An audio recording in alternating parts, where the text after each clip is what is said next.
আমরা যে অঞ্চলে বসবাস করছি আমাদের এলাকাতে আপনারা জানেন তারপর ফেন্সি রয়েছে। আমরা ত্রিপুরা রাজ্যের প্রত্যন্ত অঞ্চলের প্রত্যন্ত গ্রামে আমরা বসবাস করছি। যারা আমরা বসবাস করছি আমাদেরকে বিগত দিনে যারা ধর্মীয় সংখ্যালঘু অংশের মানুষ তাদেরকে মার্ক্সবাদী কমিউনিস্ট পার্টির বন্ধুরা ফুজি আল কায়দা এসব বলে আমাদের একটা স্টাম্প করে দেওয়া হতো। যারা আজকে ধর্মীয় সংখ্যালঘু অংশের দরদি বলে ঘুরছেন সেই সমস্ত বন্ধুদের কাছে আমার প্রশ্ন, কোন ভারতীয় জনতা পার্টি ক্ষমতায় আসার পর কোন ধর্মীয় সংখ্যালঘু অংশের মানুষকে ফুজি আল কায়দা বলে কৈলাস শহর থেকে তাড়িয়ে দেওয়া হয়েছে? বলতে পারবেন?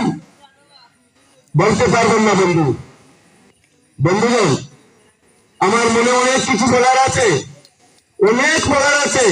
আজ আমার আনন্দ হচ্ছে ভারতীয় জনতা পার্টি আমাদের রাজ্য শাসন করছে, দেশ শাসন করছে। আমি ছোট্ট এক নগণ্য মানুষকে ইরানি এবং খাওড়া বিলের শক্তি কেন্দ্রে ইনচার্জ করা হয়েছিল। আমি আমার মন থেকে শান্তি বিধানসভা, আমাদের চণ্ডীপুর বিধানসভা সহ কৈলাস শহরের চা বাগান শ্রমিকদের মধ্যে 1500 পরিবারকে জমি অ্যালটমেন্ট দিয়েছি।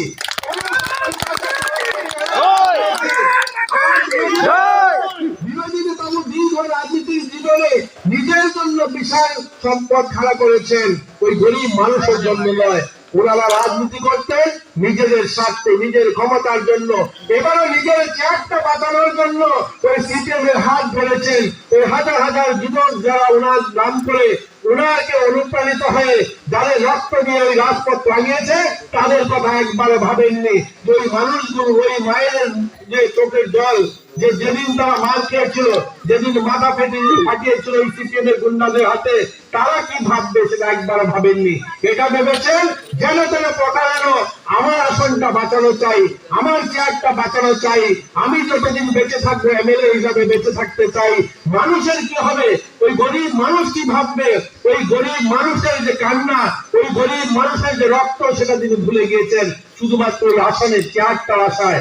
এবার ওই পঞ্চায়েত নির্বাচনে প্রত্যেকটা গ্রামে গ্রামে ঘুরছে তারা, ওই বন্ধুর জওয়ান আর আমাদের কৃষ্ণেন্দু চৌধুরীরা একসঙ্গে গলাগলি করে ঘুরছেন, ভোট চাইতে যাচ্ছেন। লজ্জা হয় এগুলো আমাদের।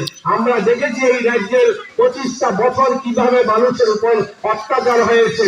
সিপিএম নামক অভিশাপটা কিভাবে বুলডোজার চালিয়েছে, মানুষকে কিভাবে শাসিয়েছে। এই জগত্তর পাথরটাকে উপড়ে ফেলে এই রাজ্যের মানুষ 2018 সালে একটা সুন্দর সূর্য উদয় দেখেছে, একটা উন্নয়নের দিশা দেখেছে। আমরা চাই সে উন্নয়নের দিশা এবারও পঞ্চায়েত নির্বাচনের মধ্যে দিয়ে এই খাওয়াবিল পঞ্চায়েতে প্রতিষ্ঠিত হোক। আপনারা এই রাজ্যের উন্নয়নের ভাগিদারি হন, এই খাওয়াবিল পঞ্চায়েতকে উন্নত করুন। খাওয়াবিল আপনাদের পার্শ্ববর্তী যে খাওয়াবিল, যে সেখানে একটা মন্দির রয়েছে, সেটার উন্নয়ন হোক। আমরা চাই মন্দিরের উন্নয়ন হোক, মসজিদের উন্নয়ন হোক, আমরা চাই চার্চের উন্নয়ন হোক।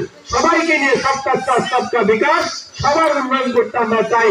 আমরা বলি হিন্দুরা সর্বভবন্ত সুখীনা, কথাটার অর্থ হচ্ছে ঈশ্বরের কাছে প্রার্থনা করি সবার মঙ্গল হোক। আমরা বলি না হিন্দুদের মঙ্গল হোক, আমরা বলি না ওই বাঙালি চা শ্রমিকদের মঙ্গল হোক, আমরা বলি আমাদের সামনে যত লোক আছে সবার মঙ্গল বিশ্বের জন্য সবাইকে ভালো লাগে। আপনারা ভারতীয় জনতা পার্টির যতজন প্রার্থী দাঁড়িয়েছেন এখানে খাওয়াবিল গ্রাম পঞ্চায়েতের আসনে, সমিতির আসনে এবং জেলা পরিষদের সবাইকে বিপুল ভোটে ভোট দিয়ে আপনারা জয়যুক্ত করে 5 বছর এখানে মানুষের আপনাদের সুখ দুঃখের সাথী বানাবেন তাদেরকে। ভাই, আমি আপনাদের সঙ্গে রয়েছি। যদিও আমি আপনাদের 500টি বিধানসভা নির্বাচিত বিধায়ক, আমার দরজাটা আপনাদের জন্য খোলা থাকবে। আপনারা সবাই মিলে কৈলাস শহর সহ চণ্ডীপুরের উন্নয়নের দিশা তৈরি করবো। সারা রাজ্যের মানুষ দেখবে যে কৈলাস শহর উন্নত কৈলাস